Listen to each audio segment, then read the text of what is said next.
का त्या लवांडेने आमच्या साधू संतांबद्दल, आमच्या हिंदू धर्माच्या महाराजांबद्दल जे काय अपशब्द वापरले, त्या दृष्टिकोनातून हिंदू समाजामध्ये हा राग, ही चीड निर्माण होणं साजेशी आहे. मग लवांड्यांनी आपलं थोबाड थोडं बंद केलं असतं. आमच्या हिंदू राष्ट्रामध्ये राहूनच अगर आमच्या साधू संतांवर अगर अशा पद्धतीने कोण खालच्या दर्जाची टीका करण्याची हिंमत होत असेल तर असे कार्यक्रम अपेक्षितच आहेत. शेवटी हिंदुत्वादी विचाराचे आम्ही सगळेजण लोक आहोत. राष्ट्रवादी काँग्रेस, बीजेपी, शिवसेना हे नंतर, मुळात आम्ही हिंदू आहोत. आणि हिंदू असताना आमच्या धर्माला वाढवण्यासाठी, धर्माचे आशीर्वाद देणारे जे आमचे धर्मगुरू आहेत त्यांच्या बाबतीमध्ये कोणीही अगर अपशब्द वापरत असेल तर हा ये तो सिर्फ झाकी आहे, पुरा पिक्चर बाकी आहे. एवढं लक्षात ठेवावं आणि अवकातीत राहावं.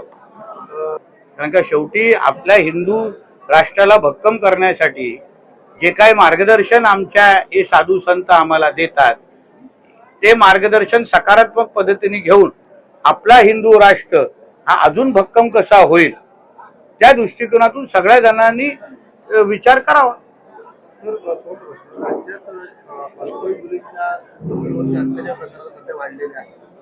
आमच्या देवेंद्र फडणवीस साहेबांच्या सरकारच्या अंतर्गत हे जे काही केसेस ज्या होत आहेत त्याला 100% त्याला आमच्या ह्या लहान मुलींवर जे काही अत्याचार, जे काही हे होत आहेत त्याला नियंत्रणात कसं आणणं, यासाठी देवेंद्र फडणवीसजी गृहमंत्री म्हणून, मुख्यमंत्री म्हणून 100% सगळ्या बाजूनी त्यांनी तयारी केलेली आहे.